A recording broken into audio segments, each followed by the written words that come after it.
हर इंसान की जिंदगी में एक दौड़ होती है। कोई देख नहीं सकता, मगर हर कोई उसे महसूस करता है। कुछ दौड़ जीतने के लिए होती है और कुछ खुद को साबित करने के लिए। यह कहानी है ऐसी ही एक दौड़ की और एक लड़की की जो कभी हार मानना नहीं सीखी। नमस्कार दोस्तों, स्वागत है आपका जीवन ज्ञान चैनल पर, जहां हम जिंदगी से जुड़ी कहानियां, विचार और प्रेरणा लेकर आते हैं जो आपके दिल को छू जाए। हजारों लोगों के बीच एक साधारण सी लड़की खड़ी थी। नाम था आरुषि। न महंगे जूते, न ब्रांडेड कपड़े, बस आंखों में था सपना और दिल में था एक वादा। पहली बार मैराथन में दौड़ने आई थी वो, डर के साथ और उम्मीद के सहारे। घंटी बजी और भीड़ दौड़ पड़ी। आरुषि भी दौड़ने लगी, मगर ये दौड़ बाकी सबसे अलग थी। ये दौड़ उसके और उसके डर के बीच थी।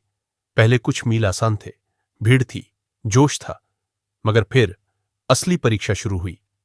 धूप तेज हो चुकी थी, सांसें भारी हो रही थी और आरुषि का मन हार मानने को तैयार था।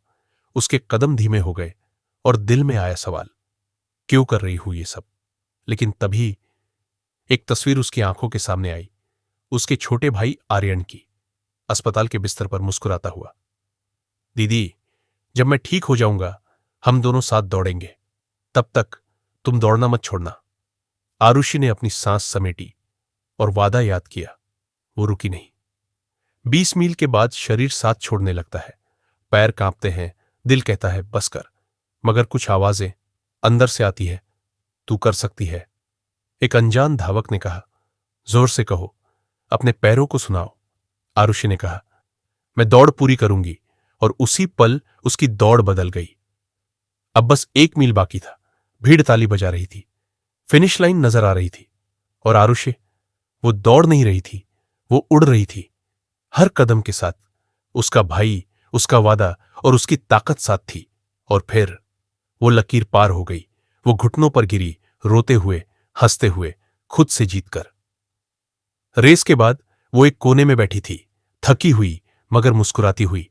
उसकी गले में मेडल था और दिल में सुकून। एक छोटी बच्ची आई और बोली, क्या आप चैंपियन हो?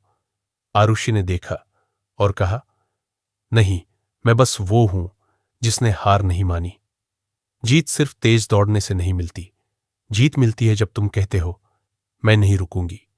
क्योंकि असली चैंपियन वही होता है जो आखिरी कदम तक लड़ता है। और अगर तुमने हार नहीं मानी तो तुम पहले ही जीत चुके हो। तो दोस्तों, कैसी लगी आपको ये कहानी? क्या आप भी किसी ऐसे मोड़ पर खड़े हैं जहां आगे का रास्ता मुश्किल लगता है? याद रखिए, रुकना आसान है, लेकिन चलना ही असली ताकत है। अगर इस कहानी ने आपको जरा भी प्रेरणा दी हो तो लाइक जरूर करें, अपने विचार कमेंट में लिखें और ऐसी और कहानियों के लिए जीवन ज्ञान चैनल को सब्सक्राइब करना न भूलें। हम मिलेंगे अगली कहानी में। तब तक सीखते रहिए, बढ़ते रहिए, क्योंकि यही है जीवन का ज्ञान।